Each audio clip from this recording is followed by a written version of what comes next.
Hello everyone, welcome to logic Pathshala channel.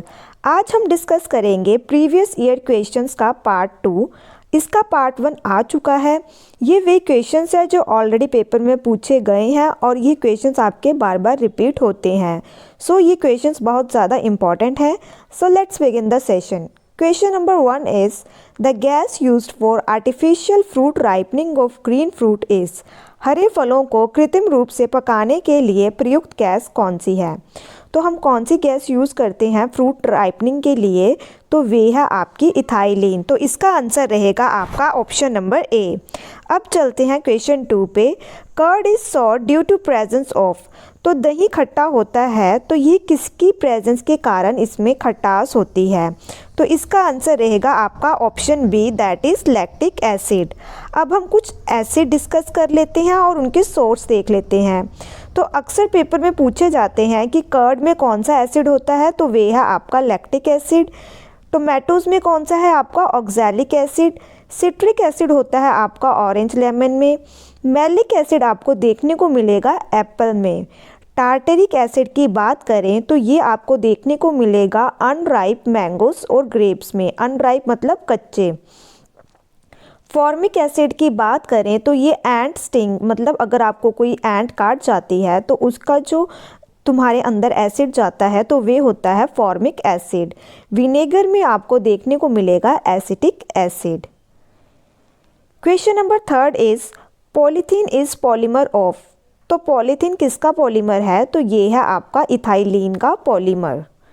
Question number 4 is what is the principal ore of aluminium.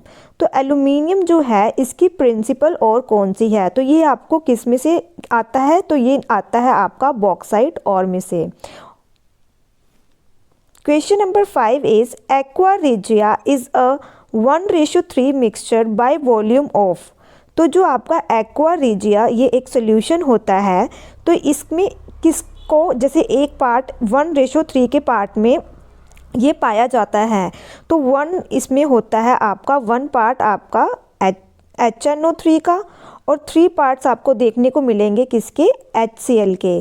तो इसका answer क्या रहेगा आपका? Option number C, that is option number 1, that is 1 part of concentrated nitric acid and 3 parts of concentrated hydrochloric acid। तो अगर हम बात करें एक्वा रिजिया की तो जैसे कि यहाँ पे बताया है कि ये मिक्सचर होता है किसका? नाइट्रिक एसिड का और HCl एसिड का। HNO3 कितना होगा इसका? 1 पार्ट और HCl के कितने होंगे? 3 पार्ट। एक्वा रिजिया होता है आपका येलो ऑरेंज फ्यूमिंग लिक्विड और इसका नाम एक्वा रिजिया क्यों है? क्योंकि ये डिज़ोल्व करता है आपकी नोबल मेटल्स को जैसे कि गोल्ड एंड प्लेटिनम को। एक्वा रिजिया जो आपका होता है इसे हम किंग्स वाटर भी कहते हैं, ठीक है। Question number 6 is litmus is obtained from. तो लिटमस कहाँ से मिलता है आपको? तो ये मिलता है आपको लाइकन से और ये जो लाइकन है ये किसके कैसे बनता है? एल्गी प्लस फंगस से। तो अगर हम बात करें लिटमस की तो it is use to tell whether a solution is an acid or an alkali. तो ये हमें क्या बताएगा कि कोई सोल्यूशन है उसके अंदर क्या कौन सी प्रॉपर्टीज़ देखने को मिलेंगी? एसिडिक या फिर अल्कली। जो ब्लू लिटमस पेपर होता है ये टर्न होता है red when acid is present. तो जब एसिड प्रेजेंट होगा तो जो ब्लू लिटमस है ये किस में कन्वर्ट हो जाएगा? रेड में। और रेड लिटमस कन्वर्ट होगा आपका ब्लू में जब आपके एल्कलीन्स प्रेजेंट होते हैं, ठीक है। Question number 7 is electric bulbs are filled with. तो जो आपके इलेक्ट्रिक बल्ब होते हैं इनके अंदर क्या देखने को मिलता है? तो ये होते हैं आपके नाइट्रोजन। तो जो बल्ब्स हैं ये आपके किसके साथ फिल्ड होते हैं? विथ केमिकली इनएक्टिव गैसेस जैसे कि नाइट्रोजन हो गया, आर्गन हो गया। तो ये इसके अंदर आपको देखने को मिलते हैं। और जो उसके अंदर फिलामेंट होती है वे कौन सी होती है? टंगस्टन की। Question number 8 is domestic cooking gas consist mostly of.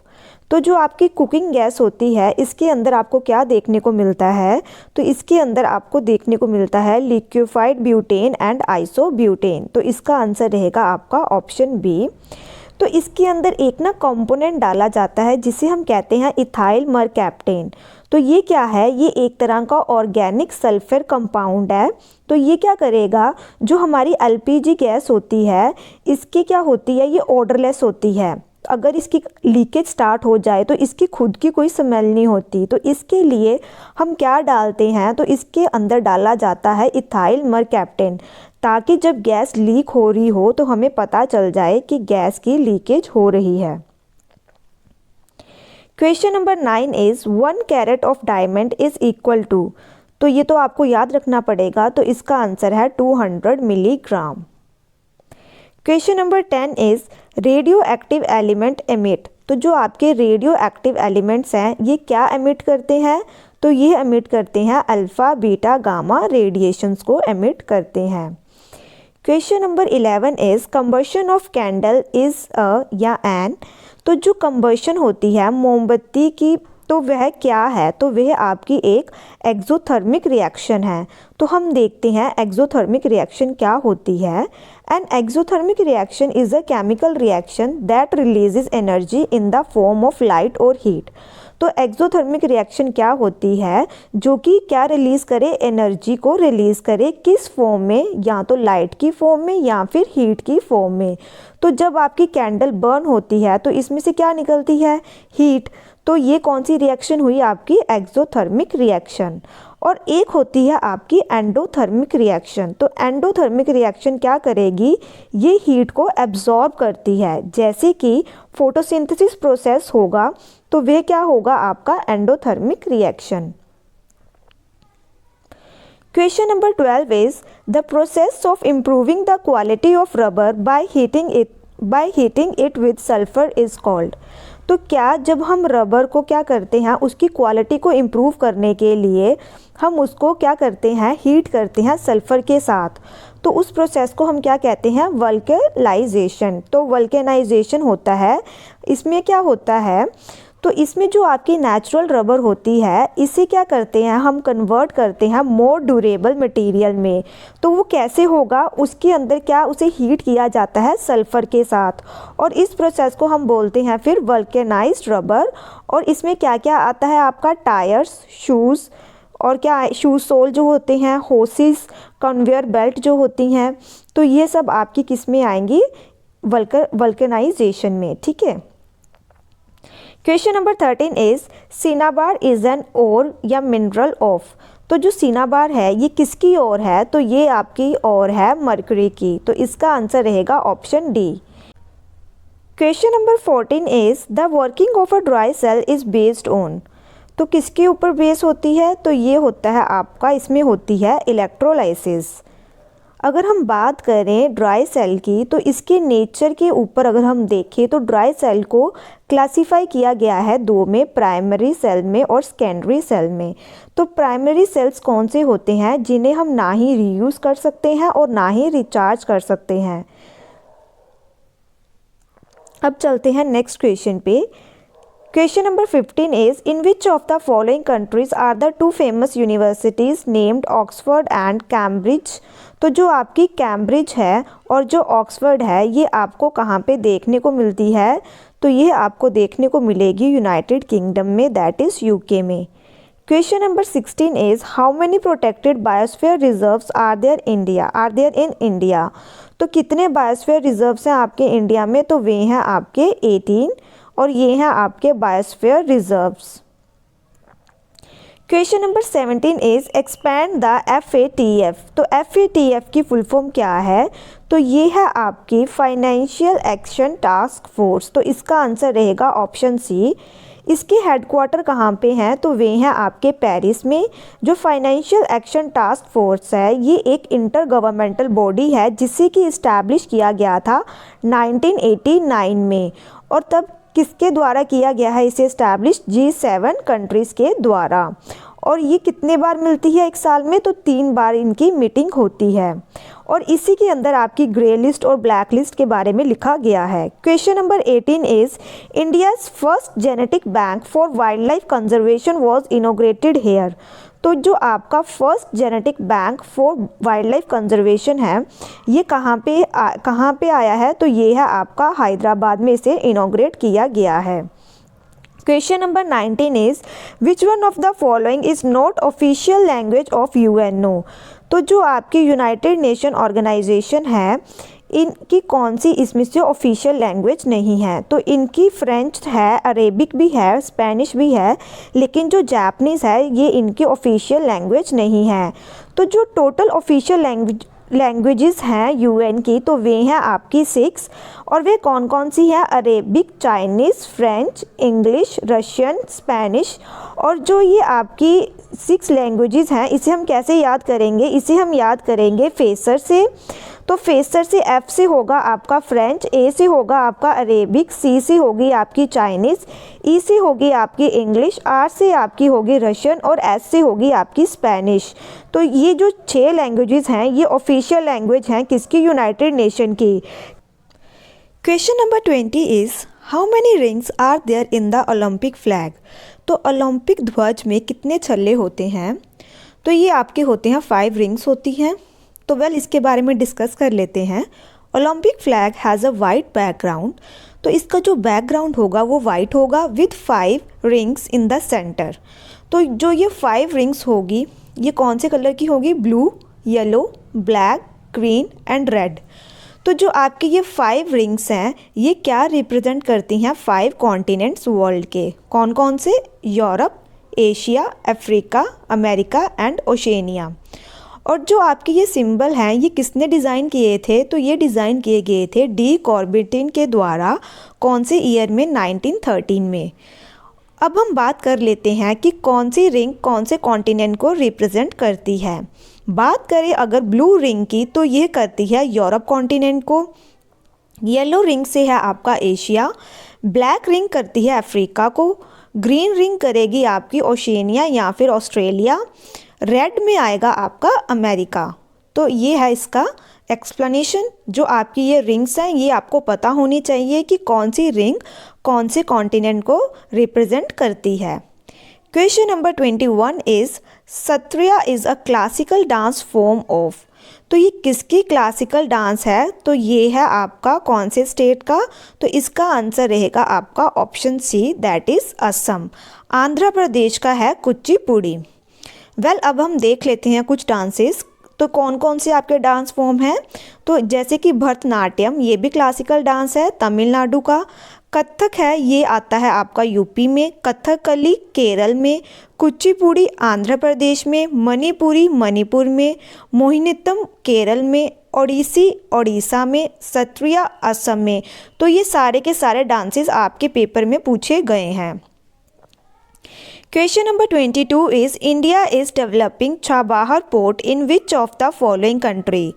तो जो आपका भारत निम्नलिखित में से किस देश में छबाहर बंदरगाह बना रहा है? तो इसका आंसर रहेगा आपका option C, that is Iran में ये डेवलप कर रहे हैं इस पोर्ट को। तो ये है आपका Chabahar port. Question number 23 is which instrument is used for measuring humidity of atmosphere. तो ह्यूमिडिटी को मेजर करने के लिए हम कौन सा इंस्ट्रूमेंट यूज़ करते हैं? तो इसका आंसर रहेगा आपका option D, that is hygrometer. Question number 24 is which of the following state has the lowest literacy rate. तो इनमें से आपने बताना है कि सबसे कम जो लिटरेसी रेट है वह कहाँ पे देखने को मिलेगा। तो इसका आंसर रहेगा आपका option C, that is Bihar. Question number 25 is Davis Cup is associated with which game. तो कौन सी गेम के साथ एसोसिएटेड है? तो इसका आंसर है आपका lawn tennis, that is option B. Question number 26 is when is international yoga divas is celebrated. तो जो योगा दिवस है ये कौन से डे पे आता है? कब सेलिब्रेट करते हैं इसे? 21 जून को। तो आप मुझे ये बताएंगे कि जो योगा कैपिटल है वह कौन सी स्टेट को बोलते हैं, ठीक है।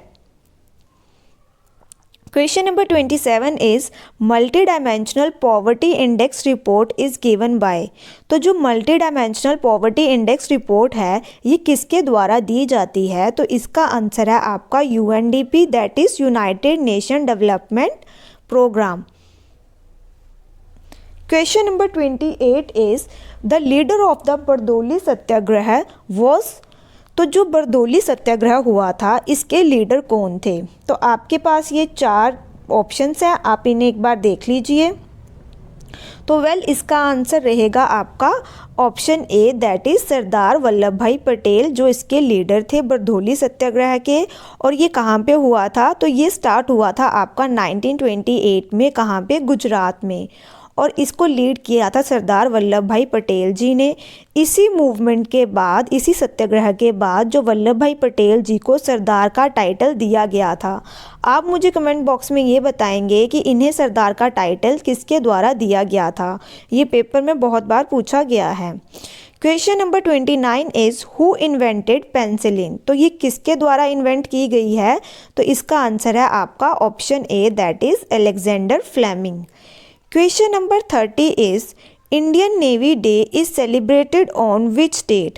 तो भारतीय नौसेना दिवस किस तारीख को मनाया जाता है? तो इसका आंसर है आपका ऑप्शन सी, दैट इज़ दिसंबर 4 को। अगर हम बात करें इस साल की थीम की, तो क्या थीम थी? तो इस बार की थीम थी स्वर्णिम विजय वर्ष। और ये क्या रिप्रेजेंट कर रही थी कि 50 ईयर्स हो गए हैं India's victory in the Indo Pakistan war, जो कब हुई थी? 1971 में। 31 is Wular lake is in which state? अब यहाँ पे स्टेट तो नहीं आएगा, तो आपने ये बताना है कि वुलर लेक कहाँ पे है। तो वुलर लेक आपको देखने को मिलेगी जम्मू कश्मीर में, that is option C. Question number 32 is the scale used for measuring the intensity of earthquake is? तो जो अर्थक्वेक की इंटेंसिटी को मेजर करने के लिए कौन सा स्केल यूज़ किया जाता है? तो वे है आपका मर्कली स्केल। तो जो मर्कली स्केल है ये क्या मेजर करता है? Intensity of earthquake. अगर पेपर में आता है मैग्नीट्यूड ऑफ अर्थक्वेक, तो आएगा आपका Richter scale. Question number 33 is who was the chairman of drafting committee of the constitution? तो जो आपकी ड्राफ्टिंग कमेटी थी इसके चेयरमैन कौन थे? तो इसका आंसर है आपका option D, that is BR Ambedkar ji. तो जो आपकी ड्राफ्टिंग कमेटी थी ये अपॉइंट की गई थी 29 अगस्त 1947 को। और जो BR अम्बेडकर हैं इन्हें अपॉइंट किया गया था as a chairman of drafting committee. इस कमेटी के अंदर टोटल कितने मेंबर्स थे? तो वे थे आपके 7 मेंबर्स। और वे कौन कौन से थे? BR अम्बेडकर जी चेयरमैन थे, अलादी कृष्ण स्वामी अय्यर, फिर KM Munshi, Mohammad Sadiulla, N Gopalaswami Ayyangar, BL Mitter and DP Khaitan. Question number 34 is world Buddhist property organization is situated at? तो यह आपको देखने को मिलेगी जिनेवा में, that is option number D. Question number 35 is which of the following fundamental right is described as the heart and soul of the constitution? तो ये मैं आपको बहुत बार करवा चुकी हूँ।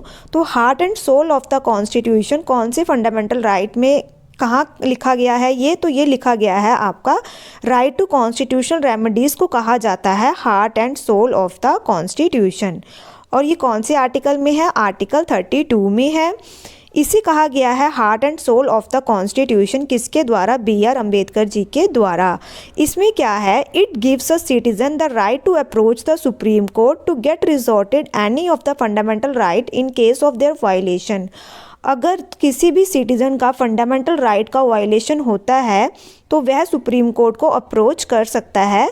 वह सब आर्टिकल 32 में लिखा गया है। और इसे it is also known as right to constitutional remedies भी इसे कहा जाता है। अब चलते हैं हम नेक्स्ट क्वेश्चन पे। तो नेक्स्ट क्वेश्चन पे क्या पूछा गया है आपसे? The title Napoleon of India usually given to? तो नेपोलियन ऑफ इंडिया किसे कहा गया है? तो वे कहा गया है समुद्रगुप्त को। और किसके द्वारा कहा गया है ये? तो ये कहा गया है VA स्मिथ के द्वारा। तो ये देखिए समुद्रगुप्त को जो दिया था नेपोलियन ऑफ इंडिया का टाइटल किसने दिया था? VA स्मिथ ने। Question number 37 is which plant cell organelle is present for is essential for protein synthesis? तो इसमें क्या पूछा गया है आपसे कि कौन सा प्लांट ऑर्गेनेल इसेंशियल है किसके लिए? प्रोटीन सिंथेसिस के लिए। तो वे है आपका राइबोसोम। तो इसका आंसर रहेगा option B. Question number 38 is which of the following was the paper of Annie Besant? तो एनी बेसेंट का इनमें से कौन सा पेपर था? तो इनका था कॉमनवेल्थ। बात करें अगर हम एनी बेसेंट जी की, तो यह वही लेडी हैं जो फर्स्ट लेडी बनी थी आईएनसी की प्रेसिडेंट। और कौन से ईयर में बनी थी ये? तो यह बनी थी आपकी 1917 में। और आप मुझे कमेंट बॉक्स में बताएंगे कि जो 1917 का सेशन था ये कहाँ पे हुआ था। Annie Besant was the Irish theosophist based in India. इन्होंने लॉन्च की थी होम रूल मूवमेंट कहाँ पे? इंडिया में। जब मैंने आपको बताया था कि 1916 में तिलक जी के साथ जो होम रूल मूवमेंट है वह किसने करी थी? तो वे करी थी एनी बेसेंट जी ने। और इनके कौन कौन से न्यूज़पेपर थे? तो इनके न्यूज़पेपर थे न्यू इंडिया, कॉमनवेल्थ। तो ये दोनों न्यूज़पेपर एनी बेसेंट जी के थे। अगर हम बात करें इंडियन ओपिनियन की, तो ये था आपका महात्मा गांधी जी का। इंडियन सोशोलॉजिस्ट की बात करें तो ये था आपका श्यामजी कृष्ण वर्मा का। इंडियन स्पेक्टेटर है आपका बहराम जी मालाबारी का। Question number 39 is who discover DNA. तो डीएनए किसने डिस्कवर किया है? तो इसका आंसर रहेगा option A, that is James Watson and Francis Crick ने। Question number 40 is cryogenic is. तो क्रायोजेनिक क्या है? तो इसका आंसर है option third, that is scientific study of very low temperature. तो ये यहाँ पे हमारा आज का सेशन ख़त्म होता है। Thank you so much for watching this session.